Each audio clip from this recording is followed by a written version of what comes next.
In a bold move, President-elect Donald Trump has tapped Pete Hegseth, a battle-hardened combat veteran and vocal Fox News personality, as his pick for Defense Secretary. The announcement reverberated across Washington with Trump's declaration. With Pete at the helm, America's enemies are on notice. Our military will be great again, and America will never back down. Nobody fights harder for the troops, and Pete will be a courageous and patriotic champion of our peace through strength policy. Known for his unfiltered, often incendiary views, Hegseth's hardline stance on military and foreign policy is set to shake up the Pentagon, steering it sharply toward Trump's America First vision. This choice signals a definitive pivot in the nation's defense strategy with a more confrontational edge. A seasoned veteran, Hegseth's military resume includes high-stakes deployments to Guantanamo Bay, Iraq, and Afghanistan, where he earned 2 Bronze Stars, recognized for his courage and leadership in the heat of combat. Off the battlefield, Hegseth emerged as a relentless advocate for veterans and conservative military policy. Through Vets for Freedom, a group he co-founded, Hegseth championed prolonged U.S. involvement in Iraq and Afghanistan, warning that withdrawal would threaten American security and embolden its enemies. The appointment also reopens old wounds from Hegseth's clashes with President Biden over national security.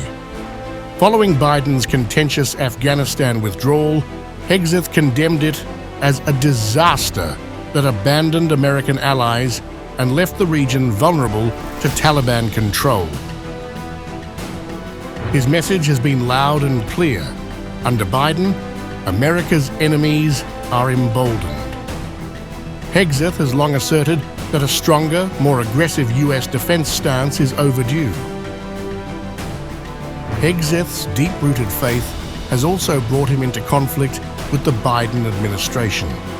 As a devout Christian and former Army National Guard officer, he faced controversy over his Jerusalem cross tattoo, which he claims led to his unexpected removal from inauguration security detail in 2021.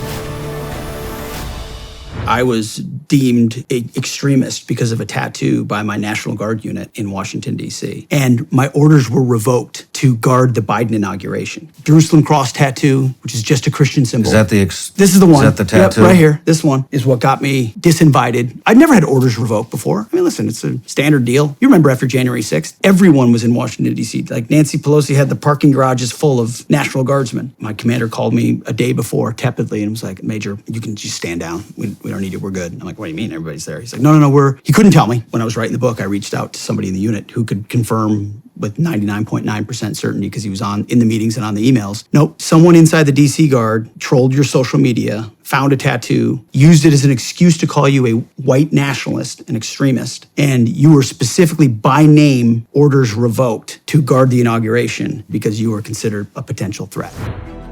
Hegseth suggests the tattoo was perceived as problematic by the administration, hinting at a broader discomfort with openly Christian figures in military roles. A decision, he argues, reflects a bias at the highest levels.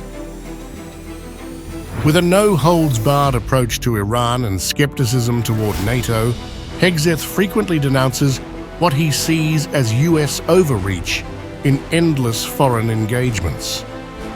We can no longer afford endless, costly engagements that serve other nations' interests more than our own, he declared in a 2023 Fox News interview. When's the last time we actually went to war to fight for our freedom? We won't even defend our southern border. Should we have been in Iraq? I was a huge proponent of it at the time, but in retrospect, absolutely not. So was I. I don't think we should have been there. Yep. I think that was all for Cheney and KBR, Halliburton. I don't even think we're defending the country. Like, why the are people even signing up to go to war for what? Whose war? It's not our war. We're funding the Taliban $40 to $87 million a week. What are you defending?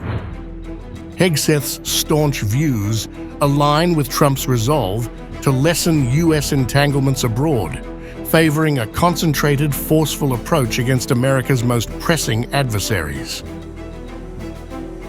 Yet, Hegseth's critics warn his dismissal of diplomacy could strain alliances and escalate tensions. The question now looms: will his hardline approach provoke a backlash? Only weeks ago, Hegseth voiced unyielding support for Israel's stance on Iran's nuclear ambitions, calling for full US military backing, an aggressive posture that has raised alarm among defense analysts wary of potential fallout in the region. With Hegseth soon to be at the Pentagon's helm, the US policy on supporting Israel and Ukraine's respective wars could veer into uncharted territory. Trump's vision promises a new era for America's defense strategy, poised for decisive action and unexpected moves.